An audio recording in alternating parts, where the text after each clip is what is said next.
Start out as if you are right in the middle of your presentation. You are so comfortable giving presentations that you're not going to warm up the crowd or get people excited or have people stand up and stretch and shake their hands or do things like that. Start out with the same energy that you intend to use throughout your entire presentation, and that is signal enough that you have started. It will draw people in immediately and set you apart as a polished, trained public speaker. And for your closing line, what I recommend is this. Find a spot in your presentation where you're about finished as you're preparing your presentation. Find a spot where you think, my message is wrapping up. And instead of saying something along the lines of, so to review, yada, yada, yada, or saying things like, so if anybody has any questions after the presentation, yada, yada, yada, instead of wrapping up in a very common way that sets people up for the wrap up, remember what you want to do is leave people wanting more. Leave people with a cliffhanger. Leave people thinking, oh, I could have used more of that. Here's the trick. What you want to do is prepare an ending to your presentation where you transition from facts to emotion. And right when you start to build that emotion, say thank you and stop. For example, let's say that I'm talking about communication skills and I reach a point in my presentation where I think that's going to be the end of it. I plan it so that that's going to be the end of my presentation. And I think, okay, what's one of the theories that I want to punctuate in this particular part of my presentation? It's going to be the end. And let's say that I'm talking about dealing with difficult people. And one of the things that comes to mind is I was talking about a lesson where people were asking me during this lesson, can I do XYZ, or do you think that would be a sign of weakness?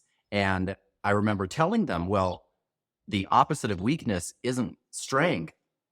The opposite of weakness is love. And so the next time I gave a keynote presentation on that particular topic, I remember that I ended talking about difficult people in that particular situation that we were discussing. And you don't set people up for the end. Remember, you don't set them up. So I was saying, we think too much about whether or not people are perceiving us as strong or weak, when that really should not be the case. Because if we're strong, we're strong. But the opposite of weakness isn't strength. The opposite of weakness is love. Thank you very much. And what I did was I left people thinking about the concept. And then as they're thinking about it with the emotional side of their brain, because I was talking about love, you pause and you say, thank you very much, or thank you. For example, let's say that I were talking about risk management, not a very emotional topic. When you think you're about to end, I don't know anything about risk management, but I assume that I could say something along the lines of this. Because when it really comes right down to it, risk management isn't about numbers or money. Risk management is about people. Thank you. Or let's say that I were giving a presentation, a motivational speech, and I thought, okay, my message is wrapping up, or I'm planning out, this is where I'm going to wrap up my message, and I'm telling a story. Normally during a motivational speech, most of the story is emotional. So I'm going to choose a place where I'm wrapping it up, and I might say something along these lines. And still to this day, when I am looking out the window doing dishes and I see a robin nest in a pine tree in my backyard, I still think about those conversations with my grandmother and the lessons that she taught me, not just about how to live, but about how to love. Thank you. So you'll notice that when you're wrapping up your presentation, you want to start using pregnant pauses. Remember, we talked about pregnant pauses. Pregnant pauses are simply pauses that are a little bit longer than a regular pause. And while you're delivering your final sentence, pause a couple of times. That gets people more engaged in what you're saying. And simply say, thank you. And that's how you stop. So you might have different ways of opening or closing at times. But if you are about to give a presentation in public, if you're preparing some type of speech or some type of training and you're nervous, how do I end? How do I begin? That's how you do it. Remember, your opening line is some sentence that gets you right into your presentation so that you start at full speed. And your closing line consists of pauses and then a simple thank you. Remember that people will tend to remember how they felt while you speak. They won't remember everything that you said when you give a presentation, but they'll remember how they felt while they were with you. And if they do remember the actual words that you speak, they are going to be the first words that you say and the last words that you say.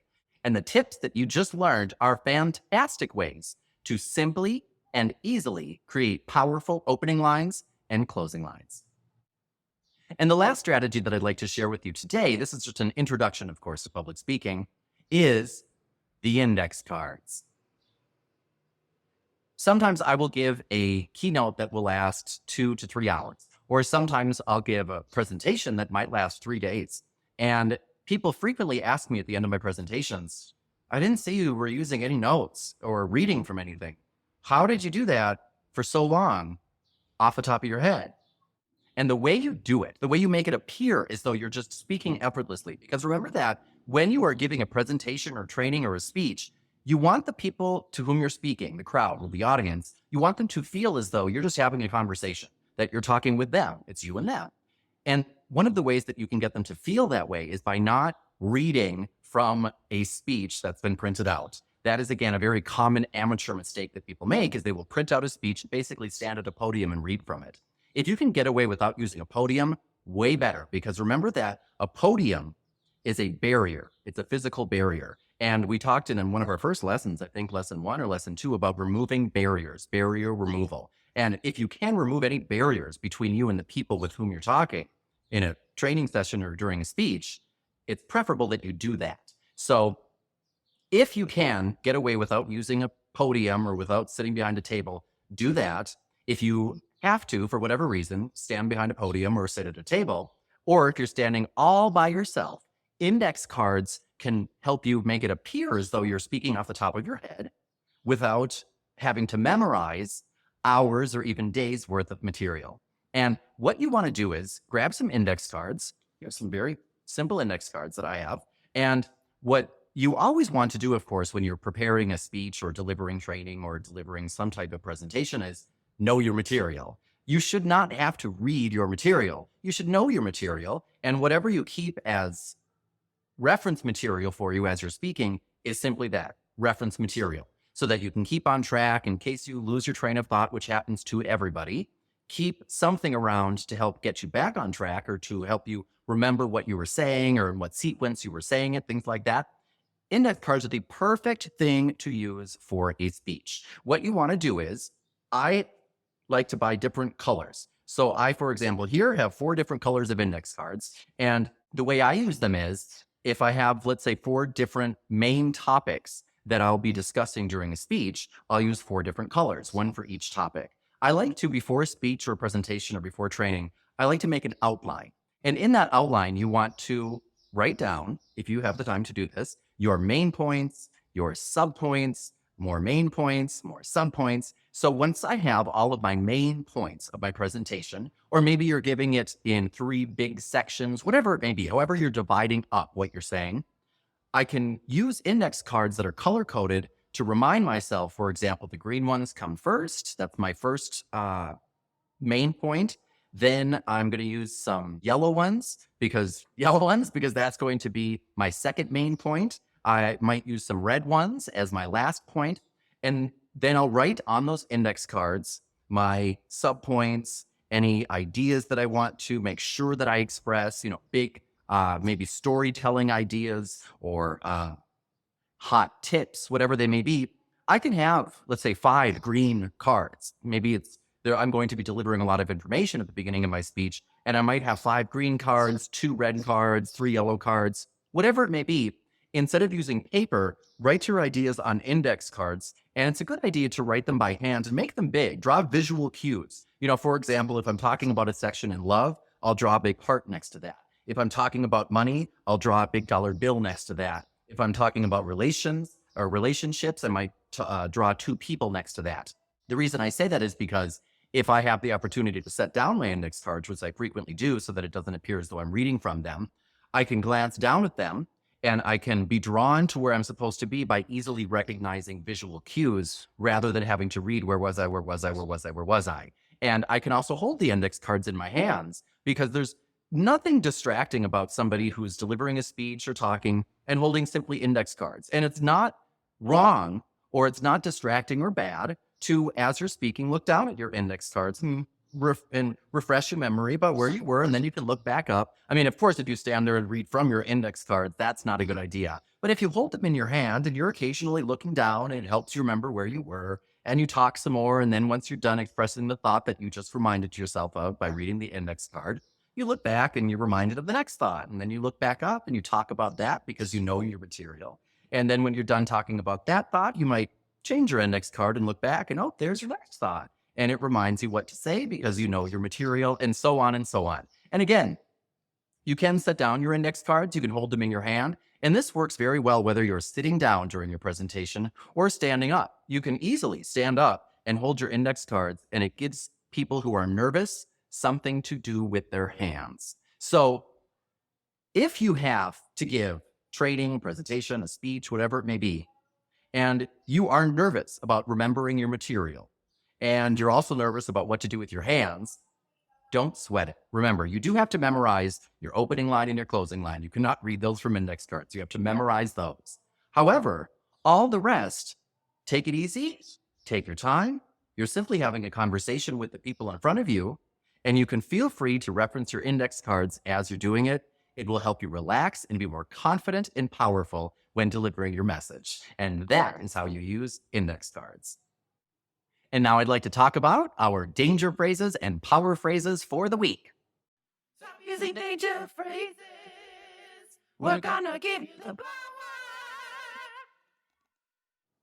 Our first two danger phrases are for home, and they are, I don't want to talk about yada, yada, yada. I don't want to talk about it. There are some times where it's appropriate to say, I don't want to talk about that anymore. Sometimes. However, when somebody asks you a question and it's somebody that you have a relationship with that's close to you, maybe it's your spouse or your boyfriend or your girlfriend or your children, instead of simply saying, I don't want to talk about that, or I don't want to talk about him, I don't want to talk about that relationship, which tends to aggravate people and put them off and actually make them want to talk about it even more.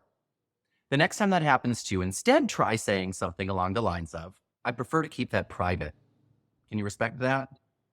Because when you simply say to somebody, I prefer to keep that private, that is honest.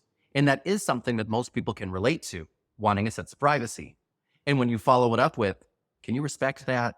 Most people, when you ask them, can you respect XYZ, want to say yes. And so instead of saying something abrasive or confrontational that actually creates suspicion in other people, such as, I don't want to talk about XYZ. I don't want to talk about that situation. I don't want to talk about that relationship. If you instead turn it into something personal to you, which it is, and simply say, I prefer to keep that personal. Can you respect that?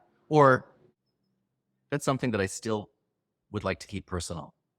Can you respect that for now? That is something that most people will relate to, and without being offended or aggravated, are more likely to say, oh, absolutely. And then you've just gotten what you want. You've kept it personal, and you've helped strengthen your relationship rather than causing a rift in it. The next danger phrase for home is, why didn't you tell me? We tend to say to people, once we've discovered something, things along the lines of, why didn't you tell me that that was going on? Why didn't you tell me that you had that problem? Why didn't you come to me with that? And that really doesn't serve us. It's not something that's going to offend somebody or make them angry, but that doesn't serve us. It's basically wasted words. And if you've been watching these lessons, I don't like to waste my words, especially in my important relationships with my family when I'm dealing with a crisis situation, which is normally exactly what we're dealing with when we say to somebody something along the lines of, why didn't you tell me? So instead, the next time you discover something about somebody and you want to tell them, hey, tell me about these types of things when they happen in the future, instead try something along the lines of, you can always come to me with things like that in the future. You can add things such as, and I would never judge you for it, or, and I would never keep score, or, and I would never think any less of you, or whatever you think you might want to put after that, or put nothing after it. But remember, telling somebody, you can always come to me with things like that in the future, lets people know that the door is open. And they might not always come to you immediately when they have problems. But if you consistently tell those with whom you have a relationship things along the lines of, you can always come to me when things like this happen in the future. And I want you to know that I will always keep it private and would never judge you. When you tell people things like that, they tend to be more responsive to that.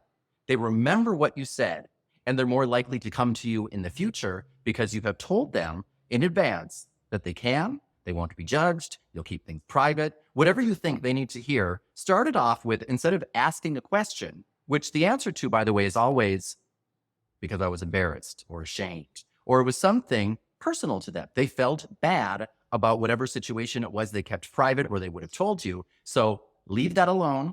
Don't address it. You know what the answer is. And instead, let people know. In the future, you can always come to me with things like that. And I would never judge you or reveal what you tell me.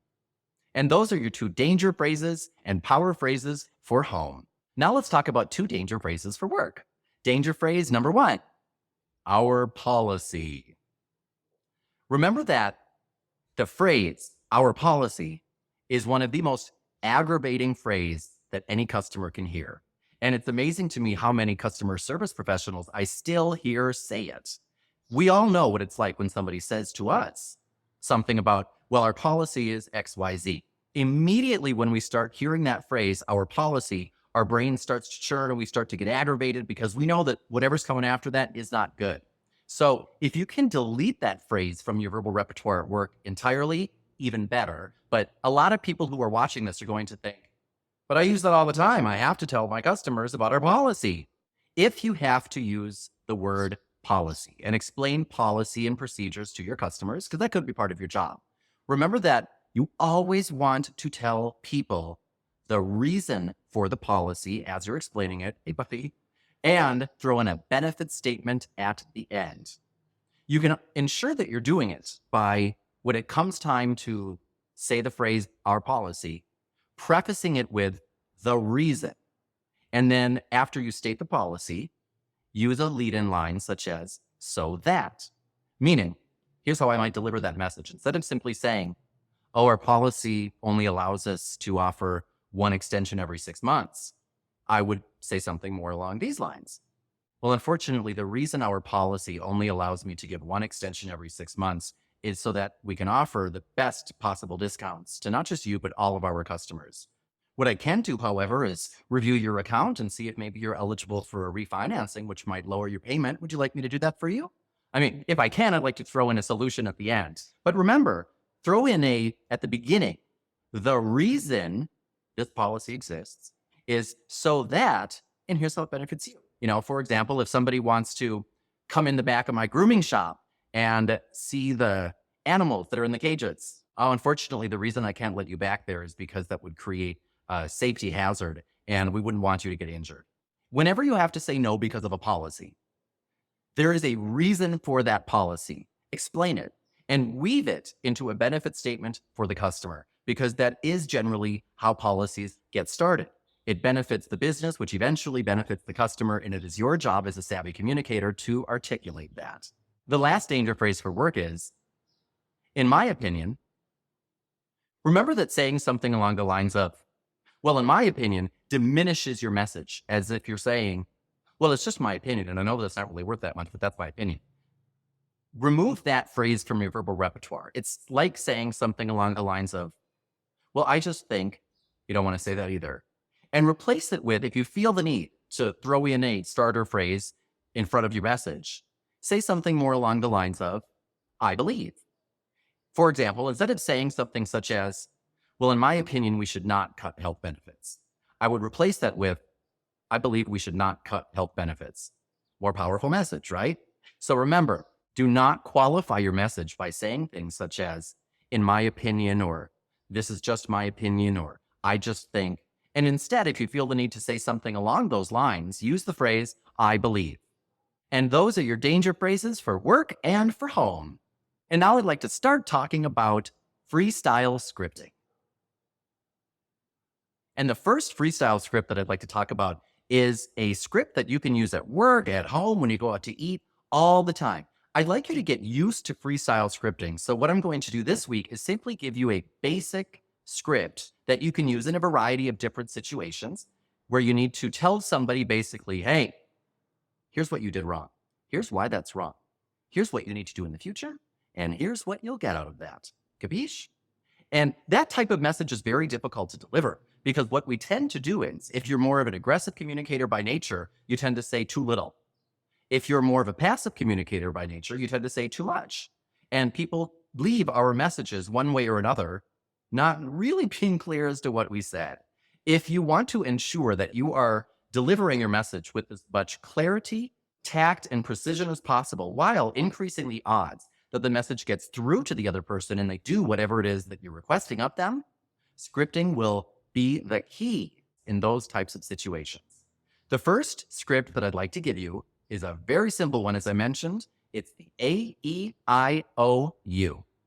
Before I get into the A-E-I-O-U, I'd like to remind you that we had talked before in our previous training lessons about lead-in lines and closing lines. Remember when I have to deliver one of those difficult talks?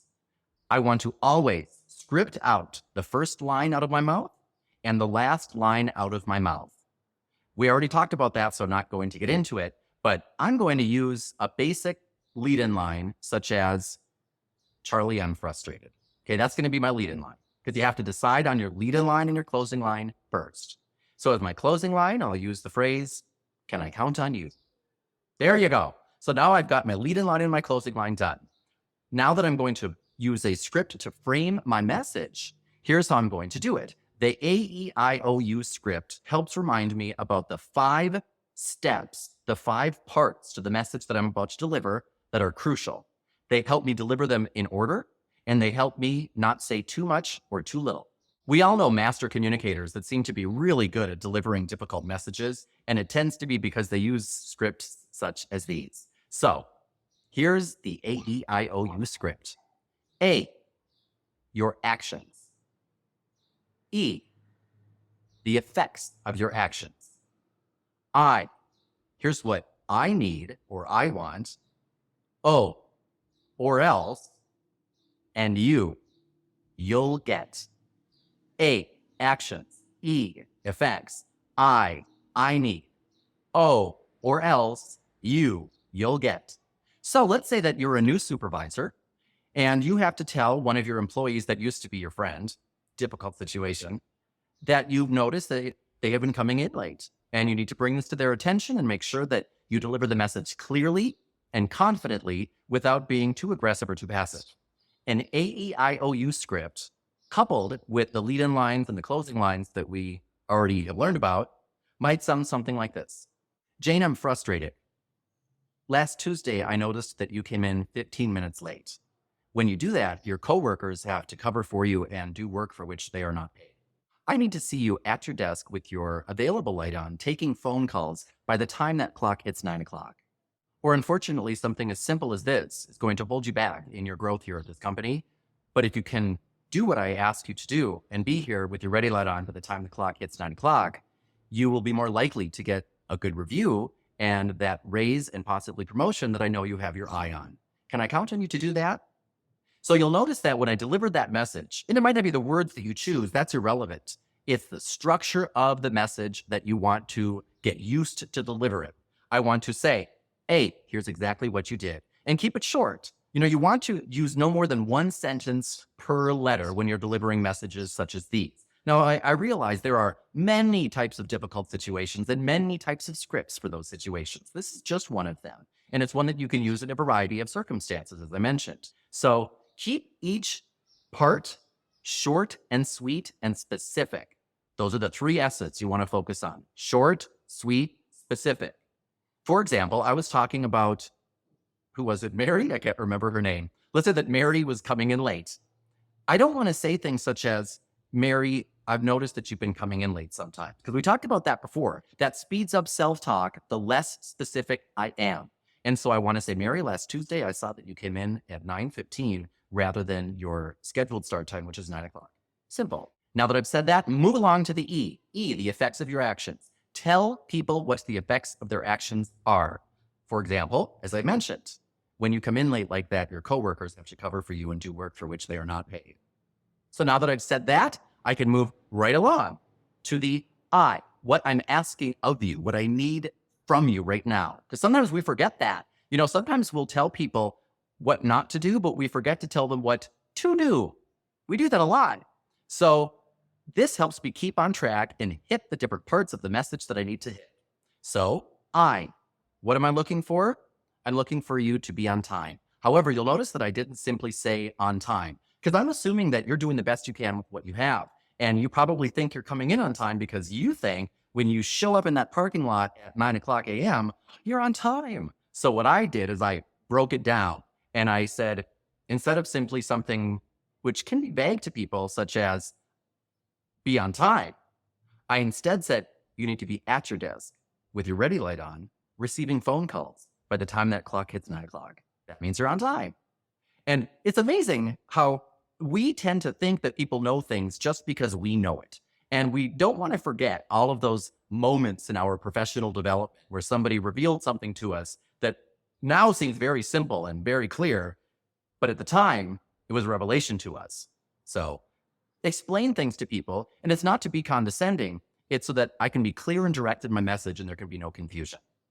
Then I want to tell someone the pain that they'll be avoiding, So I mentioned to Mary, or things like this could come up again and hurt your chances for the promotion that I know you like. Or things like this could be a stain on your otherwise impeccable professional reputation. Tell people the or else what this will happen. Now, of course, I don't want to make threats to people because threats have not been proven to work, but I want to give some type of consequence during that section of the script. And then here's the magic part that almost everybody forgets, the you. Here's what you'll get. Now it's time for the benefit statement. And again, as I talked about earlier in today's lesson, a benefit statement is very easy to construct when you begin it with so that you. For example, I said to Mary, so that you will be eligible for those raises and possible that promotion I know that you have your eye on. Again, I'm not really sure if her name was Mary or not, so please forgive me if it wasn't when I began this, but I want to tell people what's in it for them because that is the only thing that's going to motivate people. We'll sometimes say to people as a benefit statement, well, here's the benefit, you can keep your job. That's not a benefit statement. I want to truly try and touch on something emotional, something that I know they want. And if you have to really stretch, if you think, gosh, what's in it for them? I can't think of a benefit statement. We'll be talking about personality types and what motivates each personality. Some people are motivated more by people. Some people are motivated more by recognition. Some people are motivated more by fear. What are people motivated by? If you know enough about your employees to know what motivates them, and you should know that, then I can simply maybe throw that in at the end. I could have said to Mary, had I thought she were, let's say, a amiable personality type or a really extroverted person, I might have said something to her such as, and that way your coworkers will see you more for the shining, stellar professional that I know you to be. Maybe I think if you are very concerned with other people's opinion of you, that's what I might throw in at the end as a motivating factor, as a benefit statement. And then I'm ready for my closing line. Can I count on you for that? So remember, it's very simple. Opening line, A, E, I, O, U. Closing line. Again, for example, Mary, I'm frustrated. Last Tuesday, you came in at 9:15 and your start time is clearly scheduled at 9:00. I need you to be at your desk with your ready light on, taking phone calls. By the time that clock hits 9:00, that means you're on time. Or else this is going to keep coming up and prevent you from growing in this company as I know you want to do. So if you can do what I've asked you to do, I know that you will have a better chance of getting those promotions and possibly that raise that I know you have your eye on. Can I count on you to do that, Mary? That is a simple AEIOU script. And you'll notice, I'm sure it varied from the first time I said it to the last time I said it. And that's what freestyle scripting is all about. You don't need to or have to memorize all of the words that you're going to say. As long as you have a plan, a frame to help get the thoughts from your brain out of your mouth, that's what scripting can do for you. That will empower your message. And therefore, that will project more of an image of a powerful, confident communicator for you. And now I'd like to talk about our principle of the week. Our principle of the week is there is only one relationship. This is an important principle, and it is one of the 3 relationship principles that can magically transform any relationship. Last week, we talked about another principle that is, it is only what I am not giving that could possibly be missing from any relationship. That's one principle. The other principle, well, the second principle is there is only one relationship. Here's what I mean by that. We tend to separate our different relationships, and some of us tend to categorize our relationships. We all do it. I believe that my relationship with my boss is different from the relationship with my children. And the relationship that I have with my children is different from the relationship that I have with a customer. And that's, of course, different from the relationship that I have with the guy who pumps gas at the gas station. And that's different from the relationship that I have with the cashier at the grocery store. And in truth, they're not different at all. That is all one big relationship. There's basically what you could think of as a trinity in relationships. There's a relationship that I have with everybody on the planet. That's one relationship. There's a relationship that I have with my source or the universe or God or whatever you want to call it. And there's a relationship that I have with myself. So there's the relationship I have with me, with that, and with everybody else.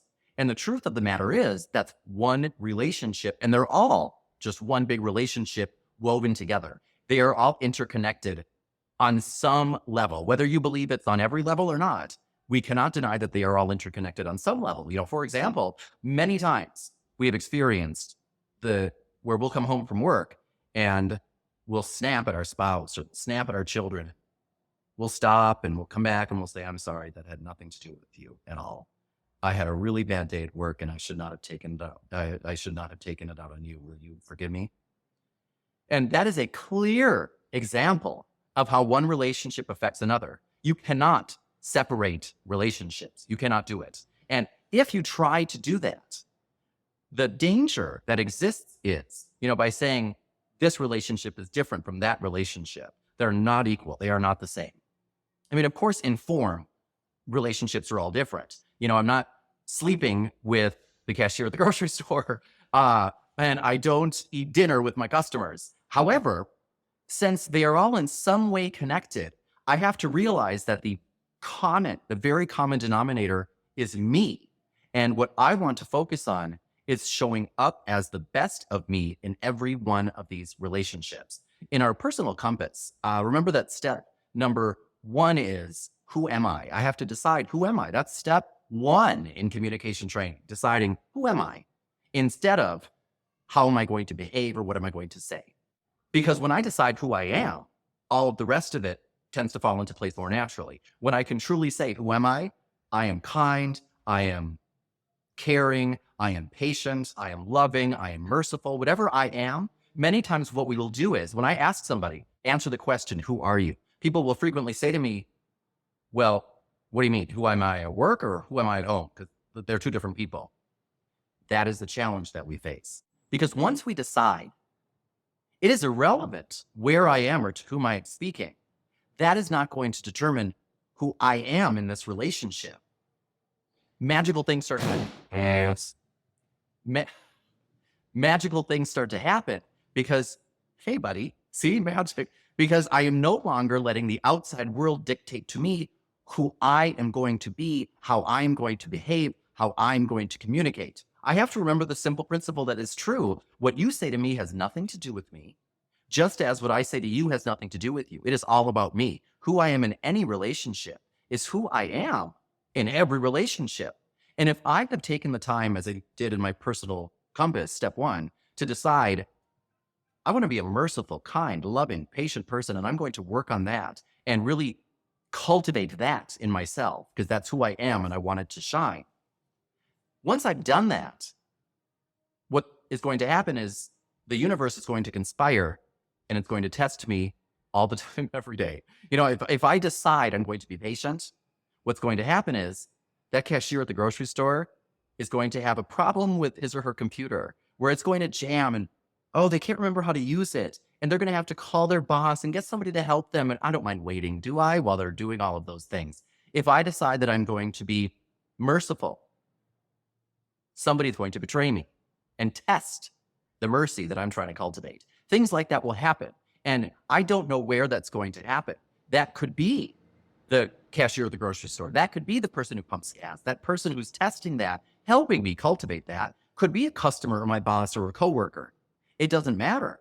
Every person that I meet, I'm supposed to meet. They are an assignment. And I will meet every person that I am supposed to meet. And everybody that I meet has the same purpose, to help me be a better me. And then the ultimate goal of to make me more happy. That's why I frequently say difficult people are here to make me happy. And we'll talk about that in another lesson.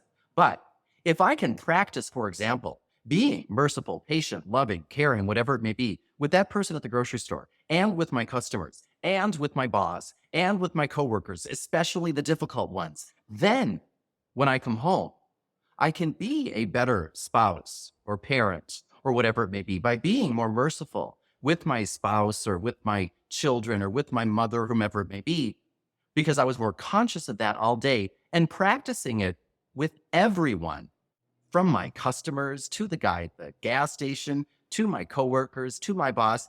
If I'm more conscious that who I am with anyone is who I am with everyone, and it's all just one big intertwined relationship, and I'm going to show up the best of me that I can and practice being the best of me as much as I can with everybody, then in those special relationships, which I consider matter more than others, even though when it comes right down to it, I know on a conscious level that they really don't, because it's all the same relationship, I will have taken advantage of the opportunity to practice being me with everybody.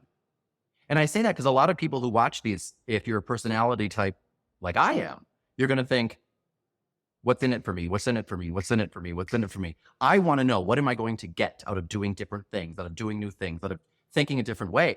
Because I realize that if I always think the way I have always thought, I will always get what I always got. That is the truth. I can't get new things without thinking in new ways. I can't do that. So it might be new for you to think like this is all just one big relationship and every one of them is just as important as another. But try that, because you will get new things out of every relationship. And at very least, you will get to practice being who you want to be with everybody, so that then when you come home to your spouse, when you meet that golden customer who's going to be your big break and buy that big product or service or whatever you consider those important special relationships, if you can recognize that who you are with anyone is who you are with everyone and practice being who you are with everyone, then in those moments, those slivers in time that tend to be our turning points, you will be more likely to say the right thing and do the right thing at the right time. Why? Because you'll have practiced being the right you in that situation. And that is why we want to recognize there is only one relationship. So this is expert communication trainer Dan O'Connor, and Buddy is telling me it's time to quit for the day. So remember, this week, I'd like you to carry around your flashcards, and if you have a presentation to give, practice your opening lines, your closing lines, practice using your flashcards, practice eliminating those danger phrases that we talked about both at work and at home and replacing them with the power phrases we discussed. Practice your AEIOU script and practice the principle that we discussed today, that there is only one relationship. We have a lot of great stuff coming up for you next week. So until that time, this is Dan and Buddy signing off.